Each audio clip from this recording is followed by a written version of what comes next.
"She can't even speak properly," whispered the receptionist to her colleague, as they watched the elderly black woman struggle to pronounce the words needed to check in for her appointment at the Riverside Speech and Language Therapy Center, their voices carrying the casual cruelty of people who had forgotten that communication difficulties didn't indicate intelligence or worth. What they could never have imagined was that the 79-year-old woman they were mocking, Mrs. Constance Bailey, who had lived with a severe stutter since childhood, was the anonymous benefactor who had personally funded over $3 million in speech therapy services, including the salaries they were earning, while ridiculing her efforts to communicate. Mrs.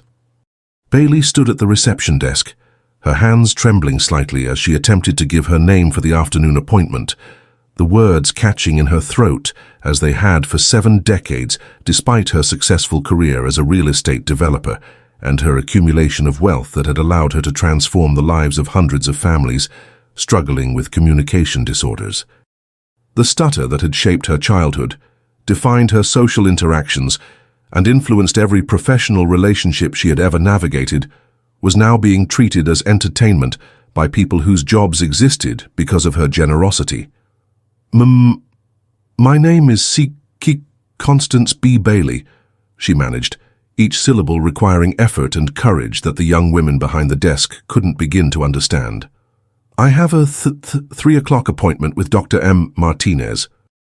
The receptionist, Jessica Chen, rolled her eyes in obvious impatience, as if Mrs. Bailey's speech difficulty was a personal inconvenience rather than a medical condition that deserved patience and respect.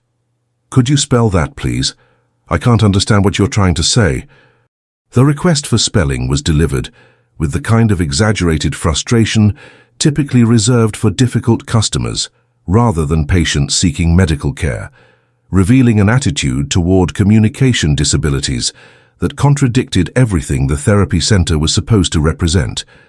Mrs. Bailey had encountered such responses countless times throughout her life, but experiencing it in a facility that existed to help people with speech challenges felt particularly cruel. What made the situation especially ironic was that Mrs. Bailey was attending the appointment not as a patient, but as the center's primary benefactor, conducting one of her quarterly visits to observe operations and ensure that the quality of care met the standards she had established when she created the funding structure that kept the facility operational. The Bailey Foundation for Communication Disorders had been quietly supporting speech therapy services for 15 years, with Mrs.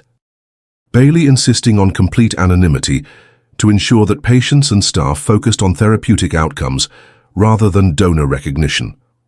The therapy center served over 400 patients annually, ranging from children with developmental speech delays to adults recovering from strokes or traumatic brain injuries.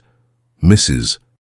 Bailey's funding had made it possible for families to access services regardless of their insurance coverage or financial circumstances, with a sliding fee scale that ensured no one was turned away due to inability to pay. Her personal experience with speech difficulties had motivated her to create comprehensive support systems that addressed not just the technical aspects of communication disorders, but also the emotional and social challenges that often accompanied them. Mrs. Bailey's wealth had been accumulated through decades of successful real estate development, despite the communication challenges that had made every business negotiation, client presentation, and professional interaction significantly more difficult than they would have been for someone without speech impediments. Her success had required not just business acumen and financial skills, but also extraordinary persistence in overcoming the assumptions and prejudices of people who equated communication difficulties with intellectual limitations. The irony of her current situation was devastating. She was being mocked for the very condition that had motivated her to fund speech therapy services by employees whose salaries were paid through her foundation's grants, in a facility that existed because of her determination to ensure that others wouldn't face the barriers and discrimination she had encountered throughout her life. "I'm sorry," Mrs. Bailey said, beginning to spell her name with the patience of someone accustomed to accommodating others' impatience with her speech patterns. Constancebailey. The second receptionist, Maria Rodriguez, joined the conversation with obvious annoyance. "Is someone here with you to help communicate? This is taking forever, and we have other patients waiting." The suggestion that Mrs. Bailey needed assistance to communicate was both medically inappropriate and personally insulting, reflecting assumptions about cognitive ability that had no basis in her actual condition. A stutter affected speech production, not comprehension or intelligence, but the receptionist's responses revealed their lack of understanding about the communication disorders they were supposedly trained to support professionally. Mrs. Bailey glanced around the waiting room, noting the presence of several patients and family members who were observing the interaction with varying degrees of discomfort and recognition. Among them was 8-year-old Marcus Williams, whose severe speech apraxia had been successfully treated through intensive therapy funded by Mrs. Bailey's foundation, though neither he nor his mother knew the identity of their anonymous benefactor.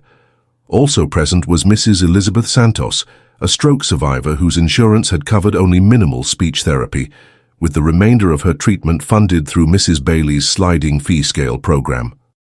The waiting room itself bore subtle evidence of Mrs. Bailey's influence and investment in creating a welcoming, supportive environment for people with communication challenges. The specialized equipment, the child-friendly therapy rooms visible through open doors, the multilingual signage and the comfortable seating areas had all been carefully selected and funded through her foundation to ensure that patients felt respected and supported rather than judged or rushed. Dr. Sofia Martinez, the center's director and lead speech-language pathologist, emerged from her office and immediately recognized the tension at the reception desk. Dr. Martinez was one of the few staff members who knew Mrs. Bailey's true identity and role in funding the center, and she had been expecting Mrs. Bailey's visit as part of their quarterly review meetings to discuss patient outcomes, staff development, and facility improvements. "Mrs. Bailey, Doctor," Martinez said warmly, approaching the reception desk with the professional respect and personal appreciation that came from understanding both Mrs. Bailey's condition and her contributions to the field of speech therapy. "Thank you for coming in today. I'm looking forward to our discussion about the new pediatric program developments." The change in atmosphere was immediate and uncomfortable for the receptionists, who suddenly realized that their treatment of Mrs. Bailey had been witnessed by someone in authority who clearly knew and respected their patient. Dr. Martinez's professional greeting made it obvious that Mrs. Bailey was not just another patient struggling with communication, but someone whose presence at the center was both expected and valued. As Dr. Martinez escorted Mrs. Bailey to her office for their quarterly meeting, Mrs. Bailey reflected on the journey that had brought her from a child so severely affected by stuttering that she had been placed in special education classes to a successful businesswoman who had created one of the region's most comprehensive speech therapy programs. The receptionist's cruel comments had reopened wounds that never fully healed, reminding her of decades of similar encounters that had shaped both her determination to succeed and her commitment to ensuring others wouldn't face the same barriers and discrimination. Mrs. Bailey's stutter had begun in early childhood, following a traumatic car accident when she was 4 years old that had left her with both physical injuries and speech difficulties that would persist throughout her life. In the 1950s, speech therapy was rarely available in public schools, and children with communication disorders were often assumed to have intellectual disabilities and placed in classes that focused on basic life skills rather than academic achievement. Mrs. Bailey had spent 3 years in such classes before a perceptive teacher recognized her intelligence and advocated for her placement in regular education. The transition to mainstream classes had been academically successful but socially devastating, as Mrs. Bailey's stutter made her a target for bullying and exclusion that persisted through high school. Teachers who didn't understand stuttering often called on her less frequently, assuming she didn't know answers she was perfectly capable of providing if given adequate time. Classmates mocked her speech patterns, and she had learned to communicate primarily through writing, developing exceptional written communication skills that would later serve her well in business negotiations. "Mrs. Bailey," Dr. Martinez said as they settled into her office, "I wanted to review the progress reports from our recent program evaluations, and I also need to address a concerning pattern I've noticed regarding staff sensitivity training. It appears some of our front desk personnel may need additional education about appropriate interactions with patients who have communication disorders. Dr. Martinez's diplomatic reference to staff sensitivity training was her way of acknowledging what she had witnessed at the reception desk without directly criticizing her employees in front of Mrs. Bailey. As the center's director, she understood that Mrs.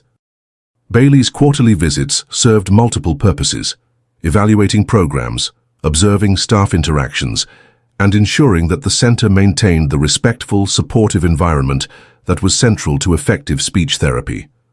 Mrs. Bailey's decision to fund speech therapy services had grown out of her own painful experiences, but it had been formalized following a conversation with her adult nephew, David, whose son had been diagnosed with childhood apraxia of speech. David had described the family's struggle to access adequate therapy services, the financial strain of paying for treatments not covered by insurance, and the emotional impact of watching his child struggle with communication while being judged by teachers and peers who didn't understand his condition.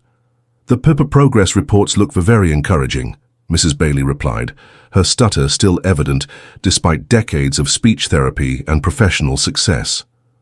"I'm particularly interested in the pediatric apraxia program. How is Marcus Williams progressing?"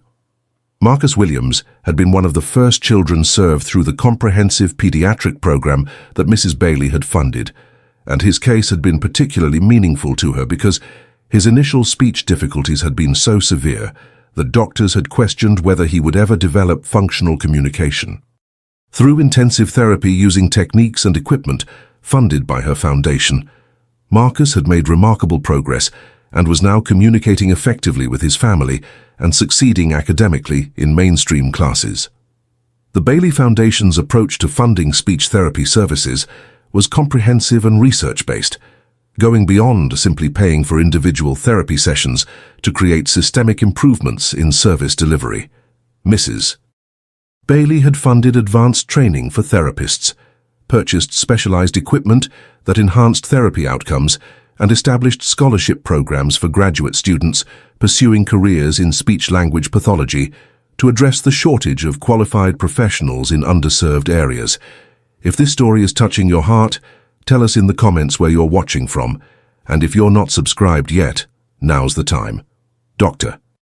Martinez pulled out Marcus's progress charts, showing dramatic improvements in his speech clarity and language development over the 18 months since beginning therapy. "Marcus has exceeded all our initial projections," she explained. "His mother tells us he's now volunteering to read aloud in class and has joined the school's debate team. The transformation has been remarkable, and none of it would have been possible without the Foundation's support for intensive therapy and specialized intervention techniques." Mrs. Bailey felt the familiar mixture of joy and sadness that accompanied these success stories.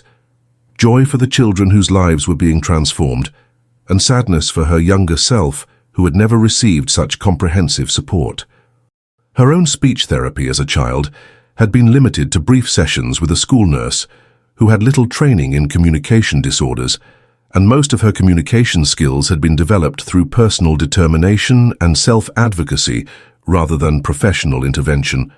The financial structure of Mrs. Bailey's philanthropy was deliberately complex, designed to maintain her anonymity while ensuring sustainable funding for comprehensive services.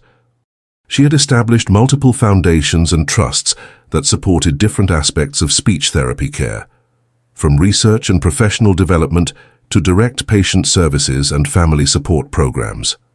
The complexity was necessary to prevent anyone from connecting the funding sources to her personal wealth and identity. "Dr. Martinez," Mrs. Bailey said, "I want to discuss expanding the family support services.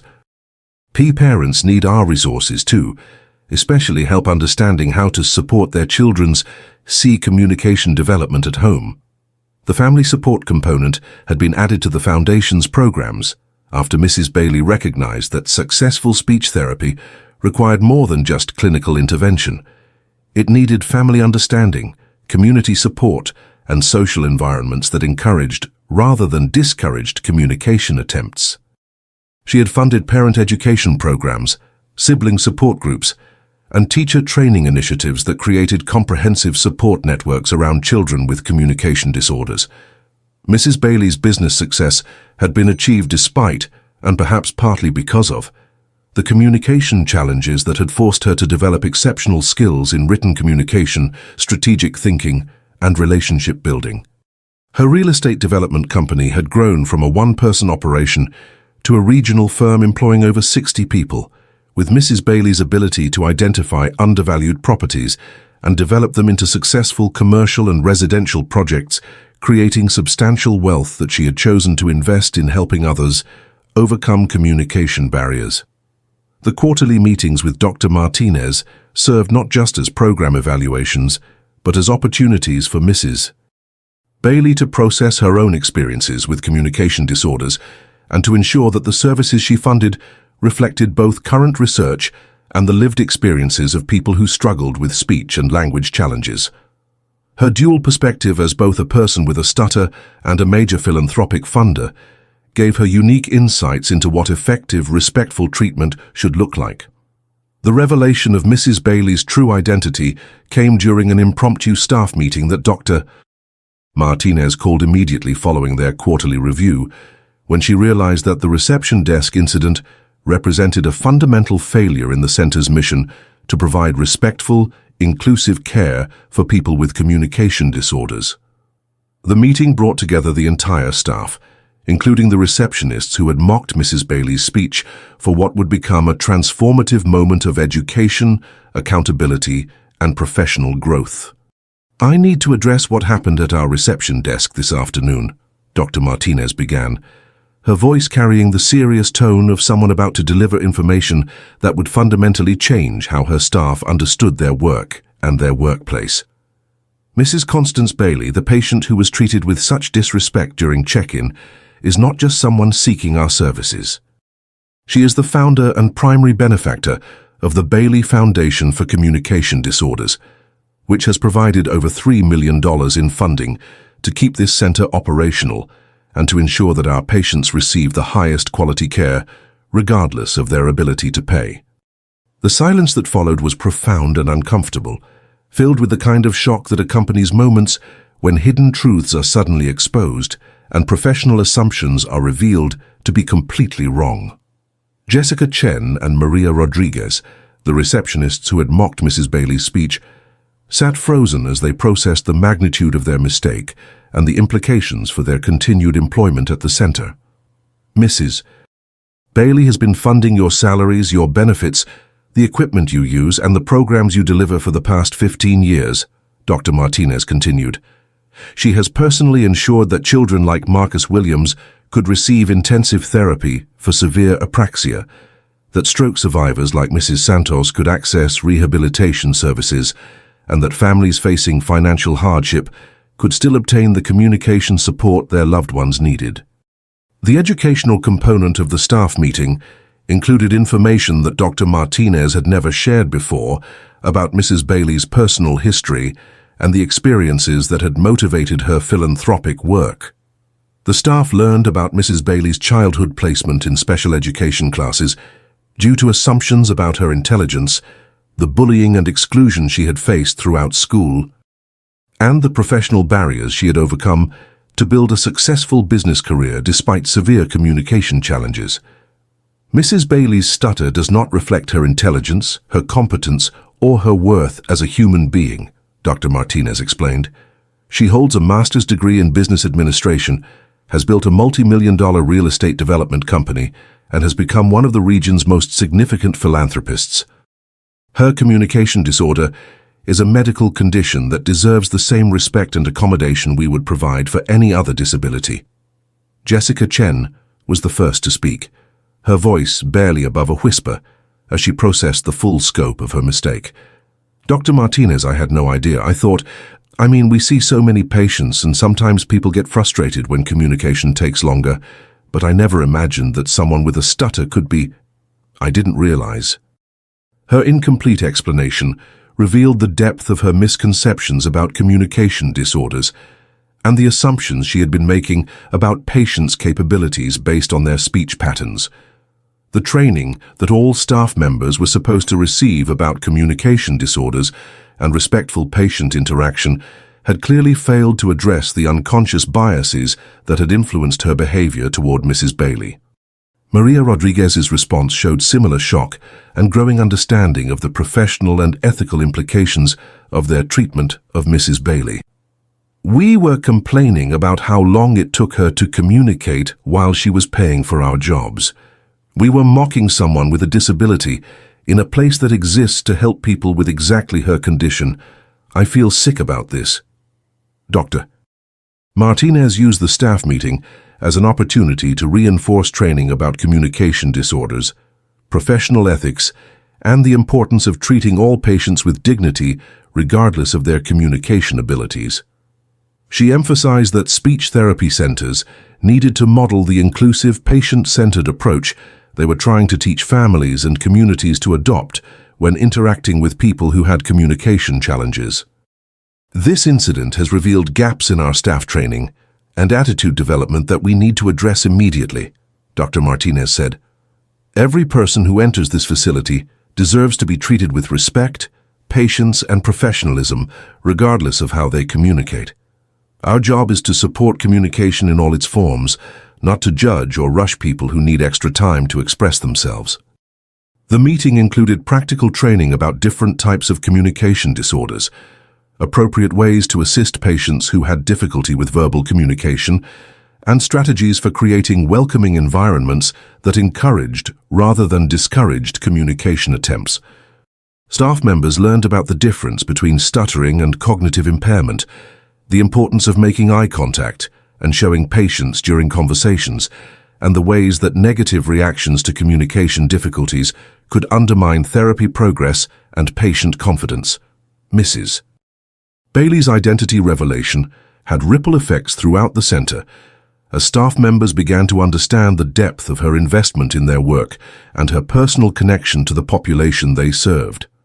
Therapists who had been implementing programs and using equipment funded by her foundation suddenly understood that their benefactor was someone who personally understood the challenges their patients faced and who had designed support systems based on lived experience rather than theoretical knowledge. The revelation also created opportunities for staff members to reflect on their own assumptions and biases about communication disorders, disability, and the relationship between speech patterns and intelligence. Several staff members admitted that they had unconsciously made similar assumptions about other patients and committed to examining and changing their attitudes and behaviors to ensure more respectful, inclusive care. Mrs. Bailey will be returning next week for a follow-up meeting, Dr. Martinez announced. "I expect every staff member to demonstrate the kind of professional, respectful interaction that should characterize all of our patient encounters. This is not just about avoiding embarrassment. It's about embodying the values that make effective speech therapy possible and ensuring that our center truly serves as a model for inclusive communication support." The staff meeting concluded with commitments to enhanced training, regular evaluation of patient interactions, and systematic examination of attitudes and practices that might be creating barriers for people with communication disorders. Mrs. Bailey's experience had become a catalyst for institutional change that would improve care for all patients. But it had also exposed the extent to which even healthcare professionals could harbor unconscious biases about disability and communication differences. 2 years after the reception desk incident that had exposed unconscious bias within the speech therapy center, Mrs. Constance Bailey stood before an audience of 300 speech-language pathologists, disability advocates, and healthcare administrators at the National Conference on Communication Disorders, delivering a keynote address that had grown out of her decision to end her decades of anonymous philanthropy and become a public advocate for respectful treatment of people with communication differences. The transformation from anonymous benefactor to visible spokesperson had not been easy for Mrs. Bailey, whose stutter still required patience and accommodation during public speaking, but whose message about the intersection of communication disorders, dignity, and effective therapy had resonated powerfully within professional communities seeking to improve their cultural competence and patient-centered care approaches. My name is C. Constance Bailey, she began, her stutter immediately evident to the audience, but her voice carrying the authority and confidence that came from decades of business success and philanthropic leadership. For 15 years, I funded speech therapy services anonymously, because I believed the focus should be on patient outcomes rather than donor recognition. But an incident at my own therapy center made me realize that sometimes we need to be visible to create the change we want to see. The audience, composed primarily of professionals who worked with communication disorders daily, listened with the kind of focused attention that came from recognizing both the courage required for public speaking with a severe stutter and the expertise that Mrs. Bailey had developed through her dual perspective as someone who lived with communication challenges while funding solutions for others. The Riverside Speech and Language Therapy Center had become a model program for inclusive, respectful care following the staff training and institutional changes that had resulted from Mrs. Bailey's experience. Jessica Chen and Maria Rodriguez, the receptionists who had initially mocked Mrs. Bailey's speech, had completed extensive additional training in disability awareness and communication accommodation, and had become advocates within the center for ensuring that all patients received respectful, patient-centered service. The receptionists who mocked my speech that day are now among our most effective advocates for patients with communication disorders, Mrs. Bailey told the conference audience. Their transformation demonstrates that education and accountability can change attitudes and behaviors when people are given opportunities to learn and grow rather than simply being punished for their mistakes. The center's patient satisfaction scores had improved dramatically, with particular increases in ratings related to respectful communication and inclusive treatment. Families frequently commented on the welcoming atmosphere and the staff's patience and understanding when working with patients who needed extra time or alternative methods to communicate effectively. Mrs. Bailey had established the Constance Bailey Institute for Communication Advocacy, a research and training organization focused on improving social attitudes toward communication disorders and developing best practices for inclusive communication support in healthcare, educational, and community settings. The Institute provided training for healthcare professionals, educators, and employers about accommodating communication differences and recognizing the capabilities of people whose speech patterns might initially seem to suggest cognitive limitations.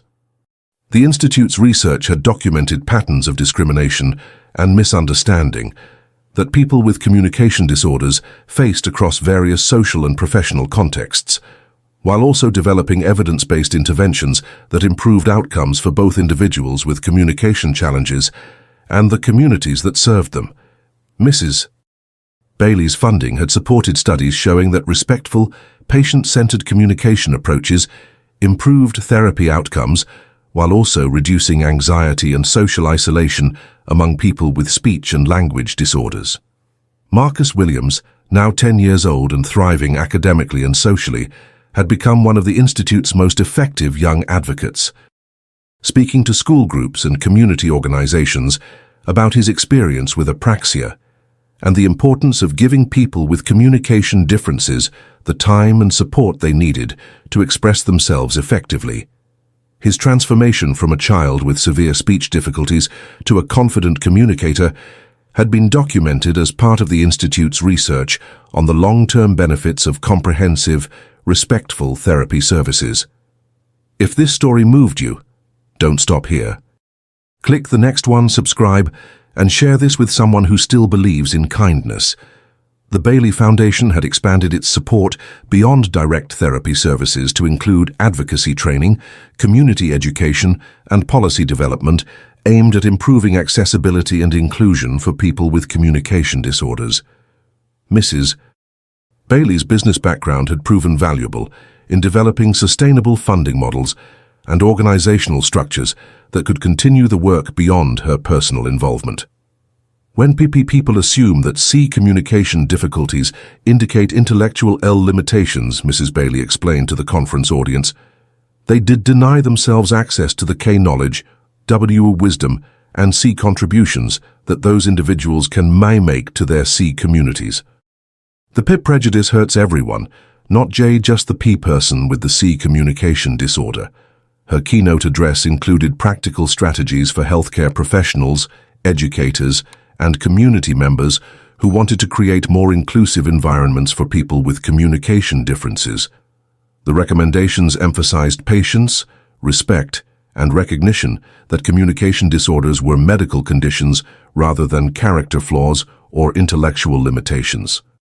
The speech therapy center that had once been the site of discrimination and misunderstanding had become a training facility where healthcare professionals from across the region came to learn best practices for inclusive, respectful patient care. Mrs. Bailey's experience had been transformed into educational opportunities that were improving treatment for thousands of patients who would benefit from more informed, compassionate approaches to communication support. As Mrs. Bailey concluded her keynote address, she reflected on the journey from childhood exclusion and adult philanthropy to public advocacy and systemic change. My stutter has shaped every aspect of my life, but it has never defined my worth or limited my potential. When we treat people with C communication disorders with D dignity and R respect, we create opportunities for them to contribute their talents and P perspectives to making our C communities stronger and more inclusive. The woman who had been mocked for her speech difficulties had become a powerful voice for change, proving that communication took many forms and that the most important messages often came from those who had to work hardest to be heard. Her transformation from anonymous benefactor to visible advocate had created lasting improvements in how society understood and supported people with communication disorders, ensuring that future generations would face fewer barriers and more opportunities to share their voices with the world.